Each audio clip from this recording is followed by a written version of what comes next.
चलिए बुलेटिन में सबसे पहले आपको तीन अहम खबरों से जुड़ी तीन तस्वीरें दिखाते हैं। पहली तस्वीर है मालेगांव ब्लास्ट मामले को लेकर सियासत गर्माती हुई जा रही है। एक तरफ गवाह के खुलासे को लेकर बीजेपी कांग्रेस पर हमलावर है, मुख्यमंत्री ने बड़ा हमला कांग्रेस पर बोला। और दूसरी तस्वीर की बात, इसमें भी साजिश का ही जिक्र है। दरअसल कानपुर में प्रधानमंत्री नरेंद्र मोदी की रैली के वक्त समाजवादी पार्टी के कार्यकर्ताओं ने गाड़ी में तोड़फोड़ और आगजनी की थी। अब जानकारी ये मिल रही है कि ये गाड़ी भी समाजवादी पार्टी की ही थी।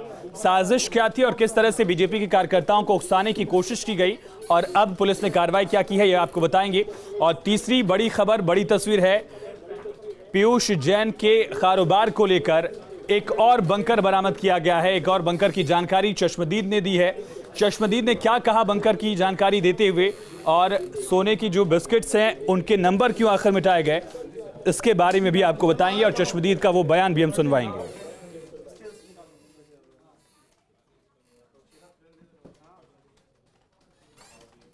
और प्रधानमंत्री नरेंद्र मोदी की कानपुर रैली से जुड़ा एक बड़ा खुलासा पुलिस ने किया है। दरअसल पुलिस ने जानकारी दी कि कानपुर रैली प्रधानमंत्री की जिस दिन थी, उस दिन समाजवादी पार्टी कार्यकर्ताओं ने आगजनी और तोड़फोड़ की जो कोशिश की थी, वो दरअसल एक साजिश के तहत पूरी कवायद रची गई थी। और उसी दिन हिंसा फैलाने की साजिश के आरोप में दरअसल अब समाजवादी पार्टी के पदाधिकारियों को गिरफ्तार किया गया है। नौबस्ता में समाजवादी पार्टी के पदाधिकारियों ने खुद अपनी गाड़ी में पहले पीएम के पोस्टर लगवाए और उसके बाद तोड़फोड़ कर आगजनी की। बीजेपी कार्यकर्ताओं को उकसाने की यह साजिश रची गई थी, लेकिन बीजेपी कार्यकर्ताओं के संयम और पुलिस की तत्परता की वजह से इस पूरे मामले का अब भेद खुलकर सामने आ गया है। बीजेपी समाजवादी पार्टी पर हमला बोल रही है। आज इसको लेकर बीजेपी के राष्ट्रीय प्रवक्ता संबित पात्रा मीडिया से रूबरू हुए और समाजवादी पार्टी पर हमला बोलते हुए दरअसल गुंडाराज का जिक्र उन्होंने किया है। वो तस्वीरें भी दिखाएंगे जहां पर तोड़फोड़ की गई थी, समाजवादी पार्टी कार्यकर्ताओं की तरफ से आगजनी की गई थी और उसके बाद इस पूरे मामले को पुलिस ने अब इसका खुलासा किया है। दरअसल सीसीटीवी फुटेज के आधार पर यह पूरा मामला खुलकर सामने। ये तस्वीरें देखिए, देखने में ये लग रहा है कि बीजेपी की एक गाड़ी है, बीजेपी कार्यकर्ता की, उस पर प्रधानमंत्री नरेंद्र मोदी की तस्वीर लगी है, पोस्टर लगा हुआ है। लेकिन ये गाड़ी भी समाजवादी पार्टी कार्यकर्ता की थी और समाजवादी पार्टी के कार्यकर्ता ही इस गाड़ी को तोड़ रहे हैं, फोड़ रहे हैं, इसमें आगजनी करते हैं। और इसका खुलासा तब हुआ जब सीसीटीवी फुटेज के आधार पर पुलिस ने आगे जांच बढ़ाई और तब सामने आया कि गाड़ी का मालिक भी समाजवादी पार्टी का ही है और इस तोड़फोड़ के जरिए बीजेपी कार्यकर्ताओं को उकसाने की कोशिश थी।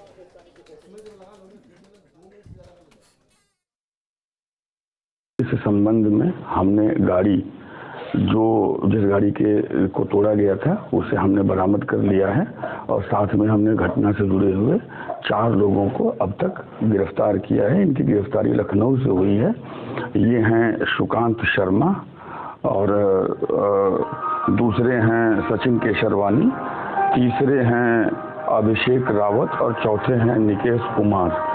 इन चारों की गिरफ्तारी लखनऊ से की गई है। बाकी अन्य 4 लोग हैं जिनकी गिरफ्तारी के लिए प्रयास जारी है। कानपुर से विधायक और प्रदेश सरकार में औद्योगिक विकास मंत्री सतीश महाना ने इस पूरे मामले को लेकर समाजवादी पार्टी पर बड़ा हमला बोला। कहा समाजवादियों के डीएनए में ही अराजकता है। देखिए,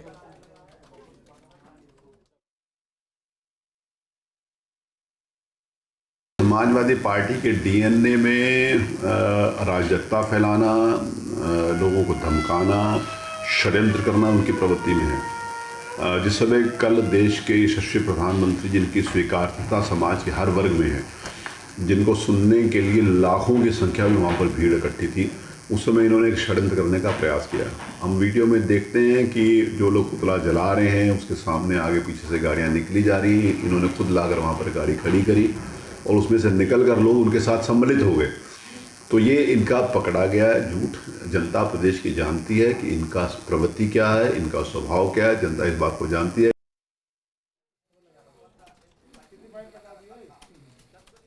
तो बीजेपी का हमला सुना आपने, इस पर समाजवादी पार्टी की तरफ से आखिर सफाई क्या आई है, इस पर समाजवादी पार्टी के एमएलसी सुनील साजन ने क्या कहा, सुनिए।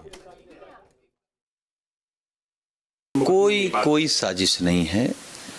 दंगाई कहाँ है? भाजपा में है। उपद्रवी कहाँ है? भाजपा में है। बलात्कारी कहाँ है? भाजपा में है। बेईमान भ्रष्टाचारी कहाँ है? भाजपा में है। तो उनको उस्काने की जरूरत क्या है? उनका तो काम ही यही है। और जब भाजपा को लग रहा है कि उनकी नाव डूबने जा रही है तो फिर एक बार झूठ का सहारा ले रहे हैं।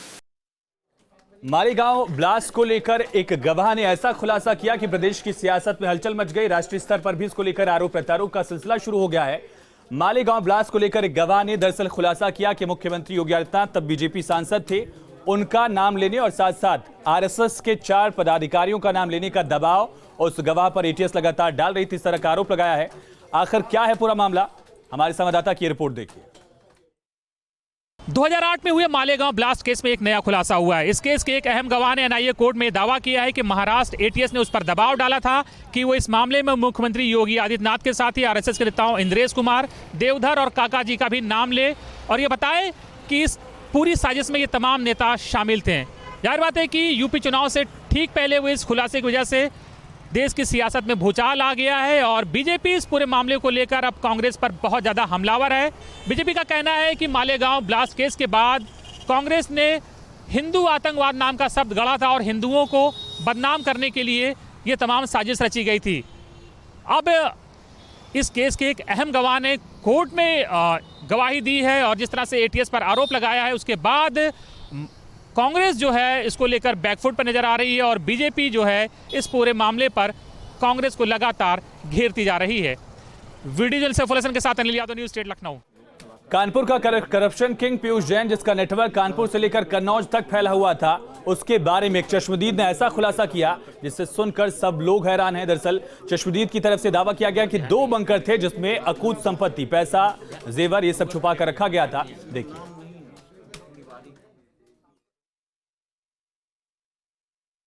तो वो अपना छानबीन कर रहे थे, हम लोग उसके लिए तोड़ेंगे तो परमिशन ली, उससे तोड़ा। उससे को दिक्कत कहाँ पे आई थी, क्या सबसे मुश्किल कौन सी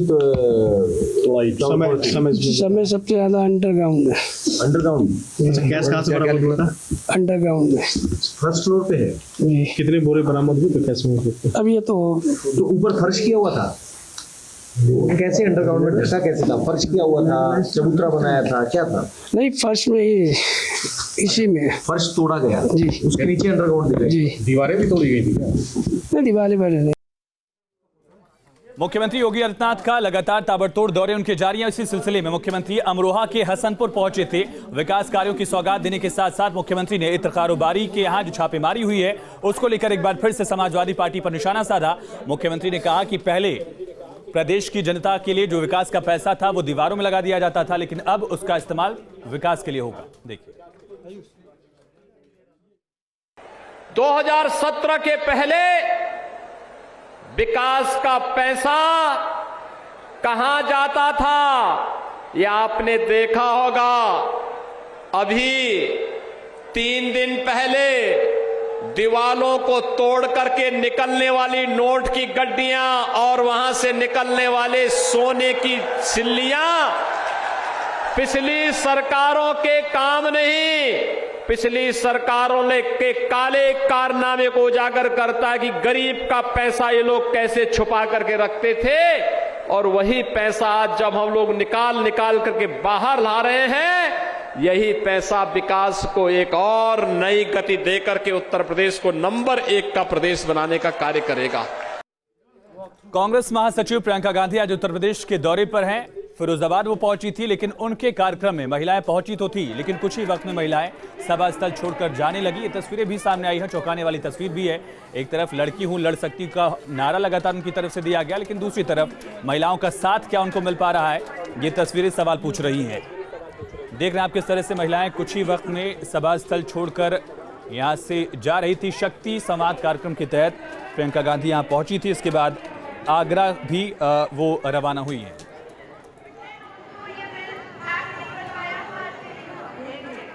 और प्रधानमंत्री नरेंद्र मोदी ने कानपुर को मेट्रो की सौगात दी। आज कानपुर मेट्रो संचालन का परिचालन का पहला दिन रहा और इसको लेकर कानपुर के जो लोग हैं, जो जनता है, वो बेहद उत्साहित दिखी।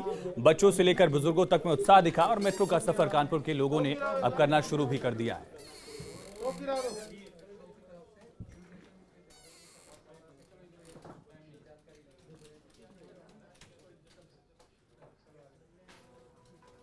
खबरें लगातार जारी। यहां पर एक छोटे से ब्रेक के लिए रुकते हैं। बने रही न्यूज़ स्टेट के साथ।